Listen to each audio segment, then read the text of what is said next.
The classic way to do social media marketing and why it is a waste of your time. Before I jump into the actual meat and potatoes of this training, I need to devote some real estate to how other people are doing social media marketing. I need to do this because it's very tempting for people to engage in the same practices. I can see where they're coming from. It is easy. It's like seeing some chump change in front of you, and it's almost irresistible to fight the urge of bending over and picking up that change. But when you do that, it will throw you off. It will give you a false sense of incentive or reward, and don't be surprised if you end up giving into your worst instincts, only to walk away with less than nothing. This happens all the time because human beings, being the way they are, would always take the path of least resistance. But who can blame them? But by warning you about how this works out, it is my hope that you stay away from this and focus instead on investing your time, effort, and energy on the right way to do things. The classic approach to social media marketing. So what is the classic approach to social media marketing?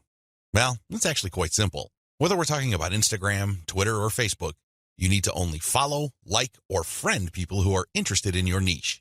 You connect with all these people, and then after you have followed them, a lot of them would actually follow you back. For example, on Twitter, for every 100 follows, don't be surprised if maybe 20 to 30 people follow you back. Now, this is where it gets really bad. Classic social media marketers would then spam their followers. They would just send all sorts of unrelated garbage, and then they would unfollow. Do you see the pattern? Follow, get followed, spam, unfollow. I wish I could tell you that they do this sporadically, but instead, these self-professed professional marketers use all sorts of sophisticated software to do this. Up until a few years ago, this worked like a charm. This was a great way to get a lot of Twitter traffic, but not anymore. This pattern instead can get you banned. More importantly, whatever traffic you do manage to get using this tactic is not going to be any good. Why? There's no targeting. You're not pre-qualifying these people who would follow you. The only reason why they followed you in the first place is because you followed them first. Where's the selection there? Where's the targeting there? Now, you can make wild guesses, but ultimately, it's a volume game and it leads nowhere. The return on effort is not there. I'm not saying that you can't make any sales doing this technique. I'm not claiming that. But what I'm saying is that whatever rewards you get are not offset by the wasted time, effort, and energy, as well as opportunity costs involved. You're better off using a quality-based approach.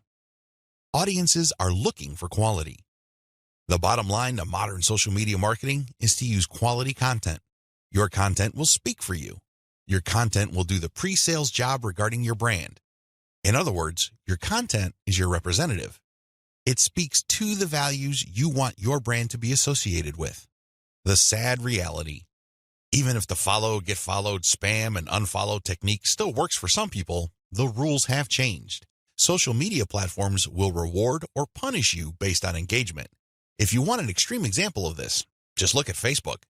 Facebook used to be a traffic goldmine. Not anymore. You need a really high level of engagement to preserve your reach on Facebook. If you get normal levels of engagement, good luck. That's how bad things are, and that's why I need to take this time to spell out why this classic social media marketing no longer works. Other failed methods. I would be remiss in my duty to educate you on failed social media marketing strategies if I don't also mention other failed techniques. First, hashtag hunting no longer works. This technique involves marketers finding hashtags that are trending. They basically would publish niche-specific content, but use unrelated or irrelevant hashtags and pair them with their content. They do this because they want to hitch a ride on the upward trend of those hashtags. They know people are searching for those hashtags. They know that these hashtag trends are hot, so they want to poach as many eyeballs as possible. Unfortunately, the traffic that you get is not going to be any good. People are looking for specific types of information, and when they see that your content is so obviously unrelated, they're not going to click through. You might even get reported. Another failed method you should stay away from is influencer spamming. There are many influencers in most all niches. If you want to see this in action, go to Facebook or Twitter. There are many specialized pages and specialized Twitter accounts. Now, constantly mentioning those influencers on your content is not going to help if your content doesn't really add any value. There has to be a reason why you are engaging with these influencers, and drawing their attention is not enough. Getting them to look at your content because you think your content is hot is a lousy idea. Instead, you should focus your engagement tagging based on what they did. For example, If an influencer was talking about recent trends in athletic shoes, then that person would be fair game for an article I post regarding the latest trends in athletic shoes and what they mean in terms of the bottom line of large footwear apparel companies. That influencer would be directly interested in what I have to say because I'm sharing content that is not only high quality, but is directly related to stuff he or she is already talking about. Do you see the specificity here? Do you see the direct link? Now, compare this with an influencer who talks only about Forex, and I tag that influencer when I'm talking about Bitcoin. That person's going to get annoyed. Do you see the difference? Finally, automated publishing with no outreach is not going to work. Basically, what you're doing is throwing spaghetti on the wall and hoping something sticks. If you're just publishing content on an automated basis on Twitter, Facebook, Pinterest, and other platforms, it's anybody's guess whether people would actually engage. You have to do some outreach.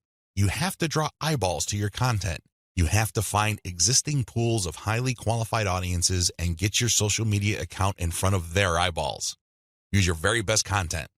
If you do this right, your automated publishing on social media will be greatly rewarded. Use a shotgun approach and you're probably going to get the same results as other failed social media marketers.